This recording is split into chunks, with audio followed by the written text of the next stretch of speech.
Hello everyone, आज का हमारा टॉपिक है about mechanism of concentration of urine. Nephrons के द्वारा किस तरीके से कॉन्सेंट्रेटेड यूरिन फॉर्म होती है, आज इस वीडियो में हम उसको डिस्कस करेंगे। तो जैसा कि आप लोग को मालूम है कि किडनी का स्ट्रक्चरल और फंक्शनल यूनिट नेफ्रॉन्स होते हैं।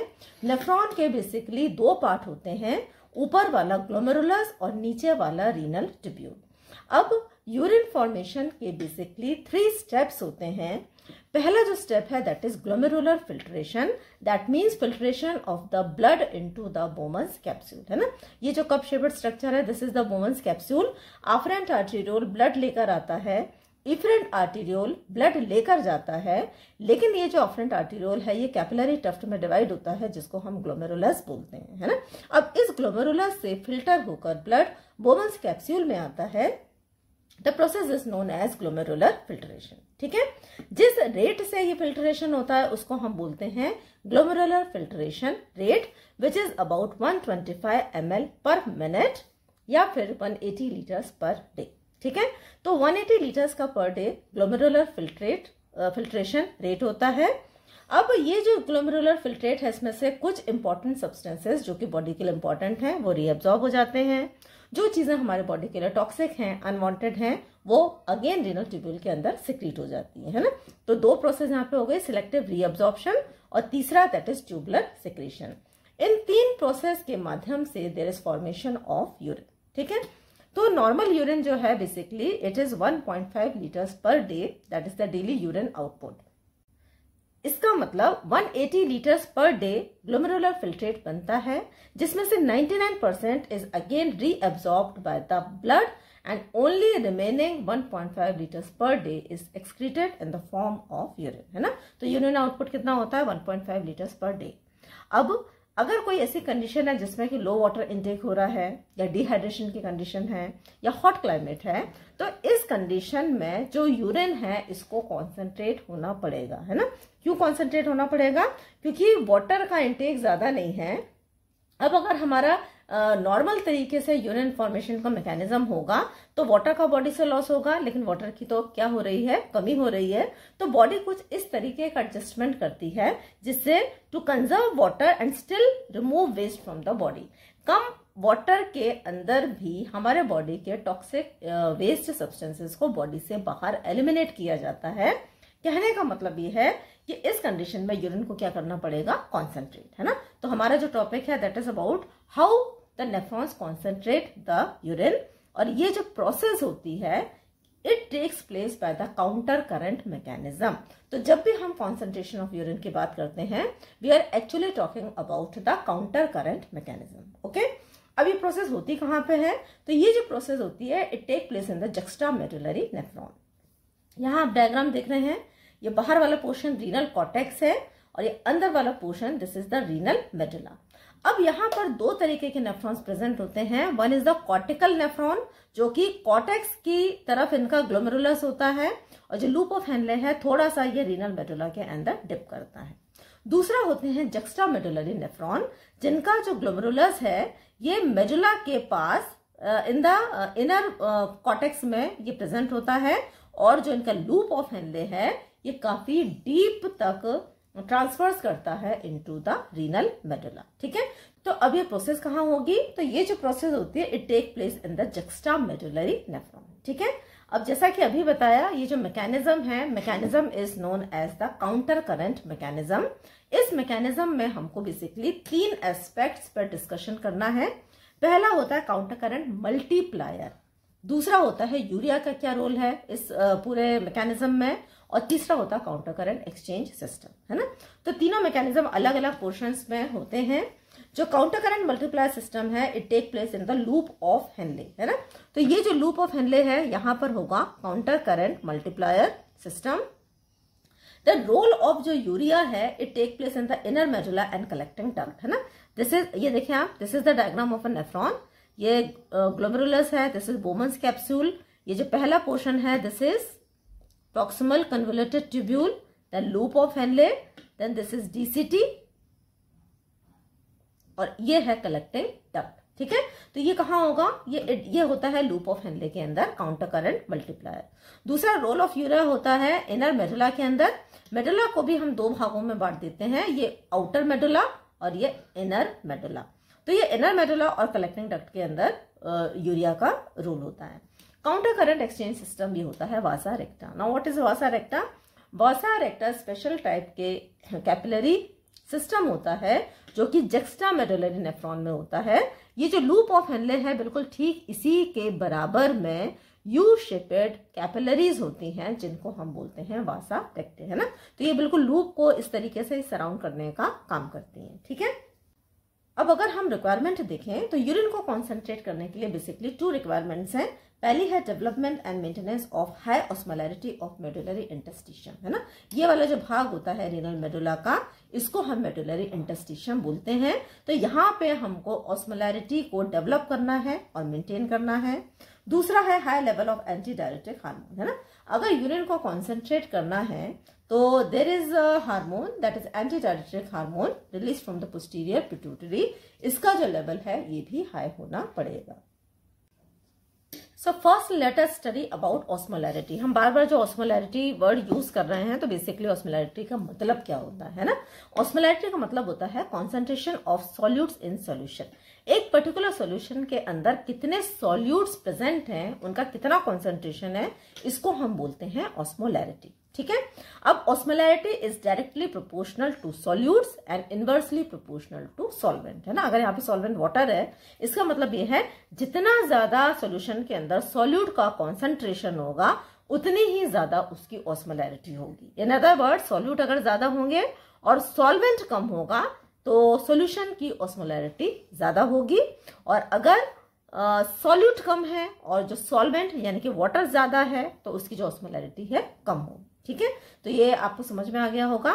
तो ऑस्मोलैरिटी के अकॉर्डिंग हम सॉल्यूशंस को 3 तरीके से कैटेगराइज कर सकते हैं, आइसो ऑस्मोलर यानी कि नॉर्मल कॉन्सेंट्रेशन और आइसोटोनिक, हाइपो ऑस्मोलर यानी कि डाइल्यूट या फिर हाइपोटोनिक, और हाइपर ऑस्मोलर सॉल्यूशन का मतलब हो गया कॉन्सेंट्रेटेड यानी कि हाइपरटोनिक यूरिन, है ना। यहाँ पे किसकी बात हो रही है? यहाँ पे बात हो रही है हाइपर ऑस्मोलैरिटी की और कॉन्सेंट्रेटेड यूरिन की, ठीक है। तो ये तो ऑस्मोलैरिटी की बात हो गई। दूसरा जो हमको टर्म यहाँ पे समझना है that is the medullary gradient, है ना। तो ग्रेडियंट का मतलब होता है बेसिकली डिफरेंस। अब आप यहाँ पर देखें, ठीक है, ये हमारा नेफ्रॉन है। नेफ्रॉन का ये ऊपर वाला स्ट्रक्चर है, this is the renal tubule. ये वाला जो पोर्शन है ये रीनल कॉर्टेक्स है, और ये जो नीचे वाला है जहां पे पूरा रीनल ट्यूब्यूल डिप करता है, दिस इज द मेडुला, है ना। मेडुला को हम 2 भागों में बांटते हैं, ऊपर वाला आउटर मेडुला और जो नीचे वाला that is the inner medulla. अब यहाँ पे कुछ आपको टर्म्स हैं जो कि याद रखने हैं, ठीक है, and they are very basic. Osmolarity of glomerular filtrate is 300 milli osmoles per litre. जो यहाँ से ब्लड फिल्टर होकर बोमन्स कैप्सूल में आता है, इसकी ऑस्मोलैरिटी होती है 300 milli osmoles per litre, which is same as that of the blood. जितनी ब्लड की होती है उतनी ही हमारे ग्लोमेरुलर फिल्ट्रेट की भी ऑस्मोलैरिटी होती है, ठीक है। अब ऑस्मोलैरिटी ऑफ यूरिन कितनी होती है? 1200 मिली ऑस्मोल्स पर लीटर। इसका मतलब ये है कि हमारा ये जो ग्लोमेरुलर फिल्ट्रेट से जो यूरिन की ऑस्मोलैरिटी है ये ज्यादा होती है, यानी कि यूरिन कैसा हो गया? दिस इज हाइपरटोनिक, है ना। अब osmolarity of interstitium near cortex, ये तो हमारे ग्लोमेरुलर फिल्ट्रेट की बात हो गई, लेकिन इसके जो बाहर का रीजन है दैट इज कॉर्टेक्स, इसकी कितनी होती है? इंटरस्टिशियम के पास वाला ये वाला जो पोर्शन है इसकी होती है 300। जैसे जैसे हम नीचे जाते जाते हैं, as we go down the osmolarity increases. ऊपर 300 थी और नीचे कितनी है? 1200। तो एज वी मूव डाउन, धीरे धीरे जो ऑस्मोलैरिटी है ये बढ़ती जाती है। ये फिल्ट्रेट की भी बढ़ रही है and at the same time ये इंटरस्टिशियम की भी बढ़ रही है ना। Osmolarity of inner medullary interstitium is 1200 milli osmoles per litre, है ना। ये देखें, बाहर की भी जो इंटरस्टिशियम की ऑस्मोलैरिटी भी 1200 है, यूरिन की भी 1200 है। यहाँ पे मेडुलरी इंटरस्टिशियम की कॉर्टेक्स के आसपास भी 300 है और जो ग्लोमेरुलर फिल्ट्रेट की भी 300, ठीक है। ये कुछ वैल्यूज हैं जो कि मालूम होनी चाहिए। तो हमको क्या चीज समझ में आई? यहाँ पर एक चीज समझ में आई, the gradual increase in the osmolarity of medullary interstitium is called medullary gradient. As we go down, धीरे धीरे मेडुलरी इंटरस्टिशियम की ऑस्मोलैरिटी बढ़ रही है, ये जो डिफरेंस है ऑस्मोलैरिटी का, इसको हम बोलते हैं मेडुलरी ग्रेडियंट। ग्रेडियंट का मतलब होता है डिफरेंस, है ना। And this is a very important factor which plays important role in concentration of urine. ठीक है, अब हम काउंटर करंट मैकेनिज्म को देख लेते हैं। तो बेसिकली होता क्या है, ये वो मैकेनिज्म है जिससे कि यूरिन का कॉन्सेंट्रेशन हो रहा है। It is a mechanism in which the fluid runs in parallel and opposite direction in the two limbs of you shaped tubule. ये एक ऐसा मैकेनिज्म है जिसके अंदर जो फ्लूइड है ये दो ऑपोजिट लिम्ब में पैरेलल फ्लो कर रहा है and at the same time ये ऑपोजिट डायरेक्शन में फ्लो कर रहा है। एक तरफ ये नीचे आ रहा है, दूसरी तरफ ये ऊपर जा रहा है। तो हम ये बोल सकते हैं it is a mechanism in which the fluid runs in parallel, देखो पैरेलल है, ऑपोजिट डायरेक्शन में है, in the two limbs of you shaped tubules. ठीक है, अब यहां पर जब हम काउंटर करंट मैकेनिज्म की बात करते हैं तो इसमें हमको दो मैकेनिज्म को देखना है। एक है काउंटर करंट मल्टीप्लायर, दूसरा है काउंटर करंट एक्सचेंज, है ना। दोनों का काम अलग अलग है। तो पहले हम देखेंगे what is counter current multiplier system. It occur in the loop of Henley of juxta medullary nephron, जैसा कि मैंने आपको बताया था। ठीक है, अब इसका जो काम होता है काउंटर करंट मल्टीप्लायर सिस्टम का, it is the development of hyper osmolarity in medullary interstitium. The purpose is to achieve hyper osmolarity of medullary interstitium, है ना। मेडुलरी इंटरस्टिशियम की ऑस्मोलैरिटी को बढ़ाने का काम, नए सिरे से बढ़ाने का काम, डेवलप करने का काम करता है काउंटर करंट मल्टीप्लायर सिस्टम। अब ये बेसिकली होता कैसे है, तो यहाँ पे तीन ऐसे वजह हैं जिनकी वजह से जो मेडुलरी इंटरस्टिशियम की ऑस्मोलैरिटी का डेवलपमेंट होता है। पहला है active reabsorption of sodium and chloride and other solutes from ascending limb of loop of Henle into medullary interstitium, है ना। तो इसको पढ़ने के लिए हमको थोड़ा सा you have to study about this diagram। ठीक है, तो ये डायग्राम देखें आप।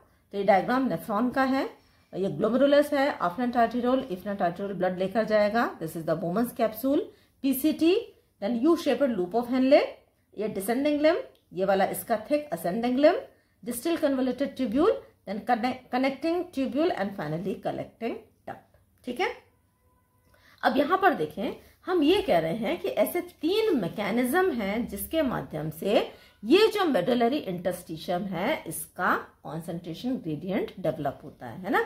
तो कैसे डेवलप होता है, पहला है active reabsorption of other solutes from ascending limb and Henle's loop into medullary interstitium.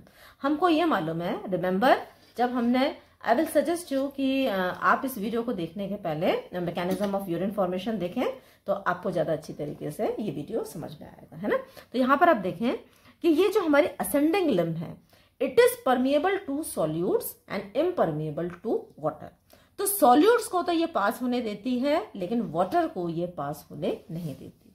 लेकिन जो हमारी डिसेंडिंग लिम्ब है, it is permeable to water but impermeable to solutes. तो ये वाटर को तो ये बाहर जाने देती है लेकिन सॉल्यूट्स को ये बाहर जाने नहीं देती।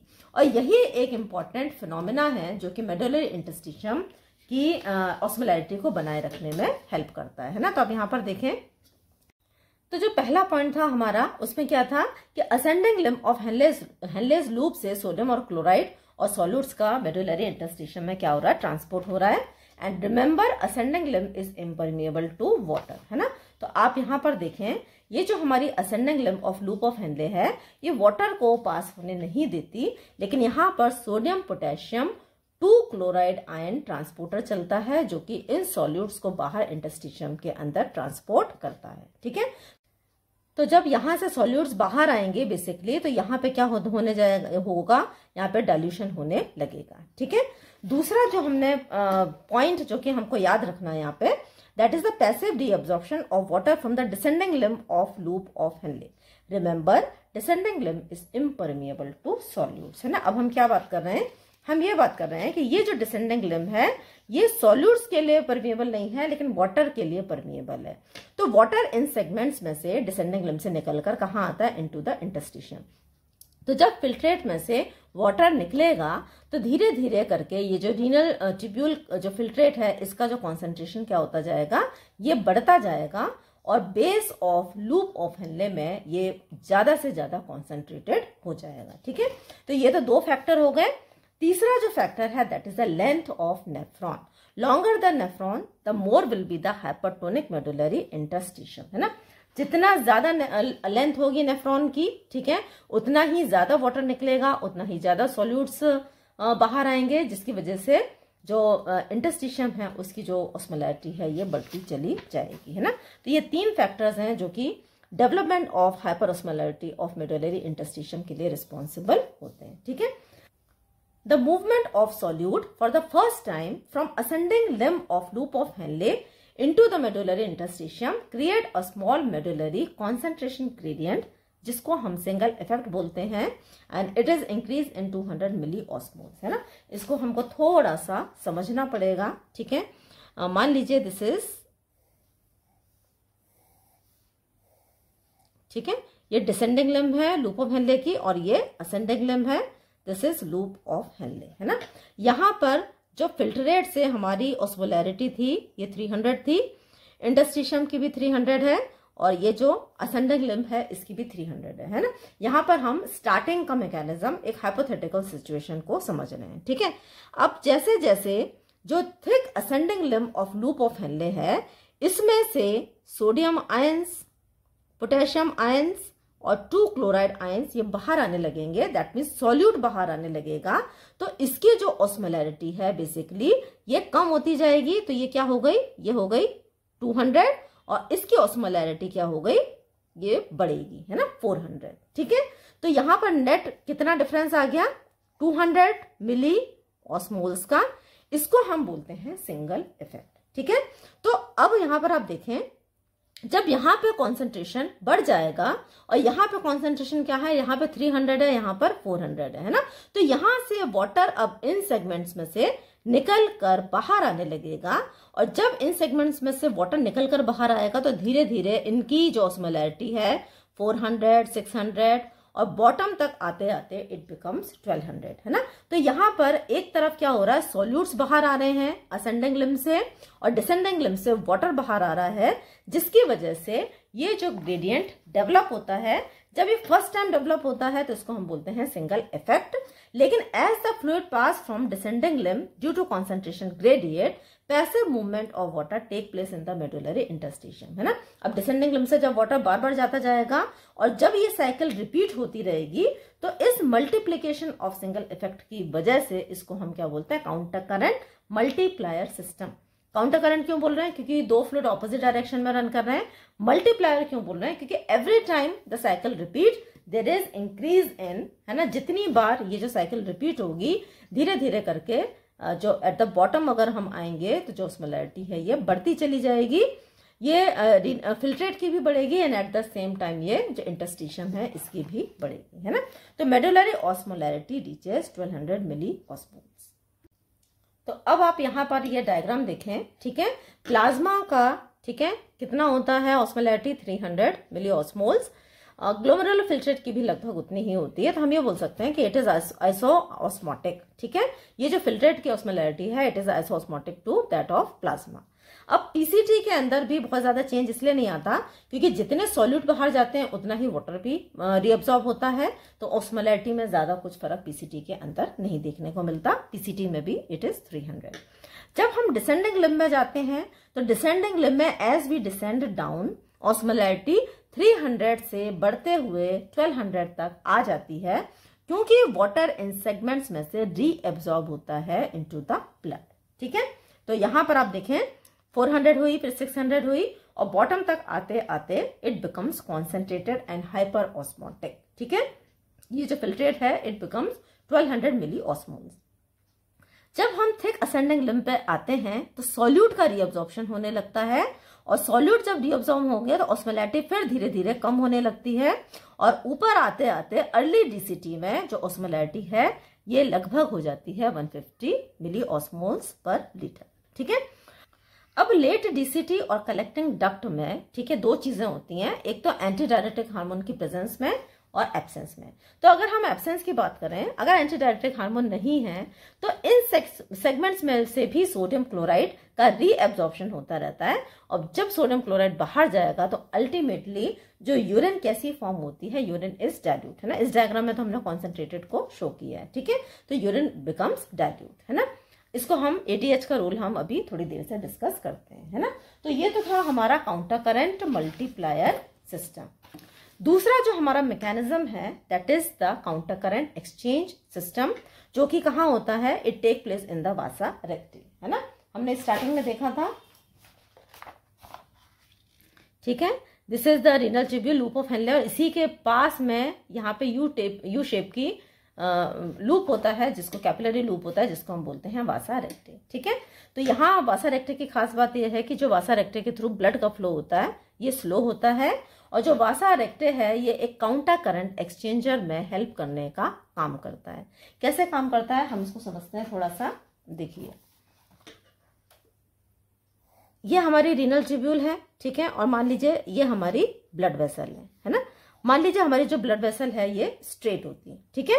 तो अगर ये ब्लड वेसल स्ट्रेट होती तो इसमें से जितना भी सोडियम क्लोराइड या फिर यूरिया निकल कर आया है ये यहाँ आता, है ना, और इसको क्या करता, दिस इज क्या है, ये हमारे ब्लड की कैपिलरी है। तो जैसे जैसे यहाँ पे सॉल्यूट्स हमारे रीअब्जॉर्ब होते हैं तो हमारा जो ब्लड है, ब्लड क्या हो जाता हमारा, इट बिकम हाइपरटोनिक, ब्लड कैसा हो जाता, कॉन्सेंट्रेटेड हो जाता है ना। तो अगर ऐसा होता तो हमारा ये जो मैकेनिज्म है बॉडी के लिए ये चीज ठीक नहीं होती। अब इसकी जगह मान लीजिए हमने क्या कर दिया, ये जो ब्लड हमारा कॉन्सेंट्रेट हो रहा था but are capillary loops are U shaped, है ना। और कैपिलरीज की खास बात ये होती है कि capillaries are permeable to both solute as well as water. तो क्योंकि यहाँ पर यू शेप की कैपिलरीज हैं, सिर्फ इतनी नहीं है, ठीक है। अगर इतनी होती तो हमारा जो ब्लड क्या हो जाता, it would have become hyper osmotic, है ना। अब क्योंकि ये यू शेप की कैपिलरीज हैं तो जो डिसेंडिंग लिम्ब ऑफ वासा रेक्टा है इसमें सोडियम क्लोराइड और यूरिया ये रीअब्सॉर्ब होते हैं। क्योंकि ये रीअब्सॉर्ब होंगे तो इनका जो, अगर आप देखेंगे ऑस्मोलैरिटी 300 से धीरे धीरे बढ़ के at the bottom of the vasa recta 1200 हो जाती है। बट जैसे जैसे ये असेंड करती है लिम्ब तो वाटर यहाँ से दोबारा इन सेगमेंट्स में आने लगता है और सोडियम और क्लोराइड एंड यूरिया ये बाहर जाने लगते हैं।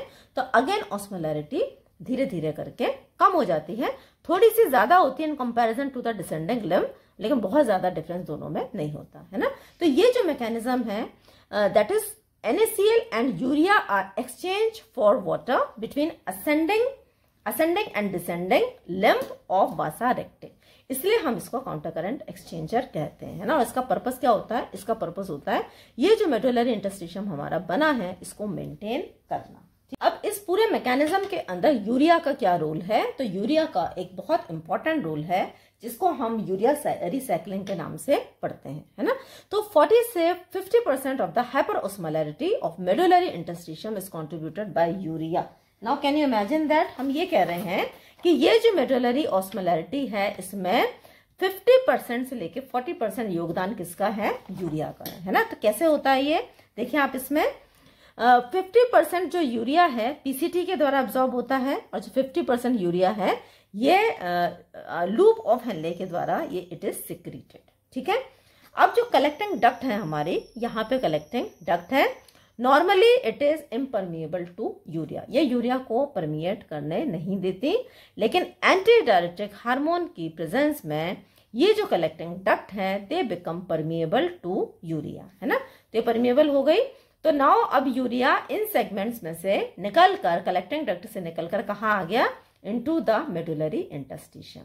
अब मेडुलरी इंटरस्टिशियम से it is taken up by the ascending limb of loop of Henle, और असेंडिंग लिम्ब से फिर वो कहाँ चले जाएगा, डीसीटी में चले जाएगा, फिर वो कलेक्टिंग डक्ट में चले जाएगा, और इस तरीके से ये जो साइकिल है इसको हम बोलते हैं this is the urea cycle.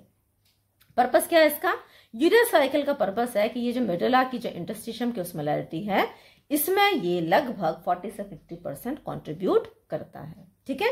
अब लास्ट में हम आ जाते हैं वेरी इंपॉर्टेंट पॉइंट पे, that is the role of anti diuretic hormone. ठीक है, तो anti diuretic hormone basically posterior pituitary से रिलीज होते हैं। नॉर्मली जो एंटी डायरेटिक हार्मोन है वो डीसीटी और कलेक्टिंग डक्ट को वाटर परमिएट नहीं करने देते हैं ना। तो नॉर्मली जो डीसीटी देखेंगे और जो कलेक्टिंग डक्ट है ये वाटर के लिए परमिएबल नहीं होती, लेकिन अगर एंटी डायरेटिक हार्मोन की प्रेजेंस में ये जो वॉल्स हैं दे बिकम परमिएबल। तो आप देखिए डीसीटी से वाटर आ रहा है, ठीक है, कलेक्टिंग डक्ट से वाटर आ रहा है। तो जब हमारे रीनल ट्यूब्यूल में से वाटर निकल कर मेडुलरी इंटरस्टिशियम में जाएगा तो जो यूरिन की ऑस्मोलैरिटी है धीरे धीरे बढ़ती चली जाएगी, and now the osmolarity of the urine reaches 1200, that is the concentrated urine, है ना। यहाँ पर आप देखें, इस डायग्राम में भी देखें आप, ठीक है, यहाँ पर कितनी थी ऑस्मोलैरिटी, 150 थी। देखिए बॉटम पे कितनी थी, स्टार्टिंग में 300 थी। जैसे जैसे हम नीचे आए ऑस्मोलैरिटी रीनल फ्लूइड की 1200 थी और इंटरस्टिशियम की भी लगभग 1200 थी। जब हम अर्ली डीसीटी पे आए तो यहाँ पर जो यूरिन की ऑस्मोलैरिटी कितनी हो गई, कम हो गई, that is 150, and the urine becomes dilute.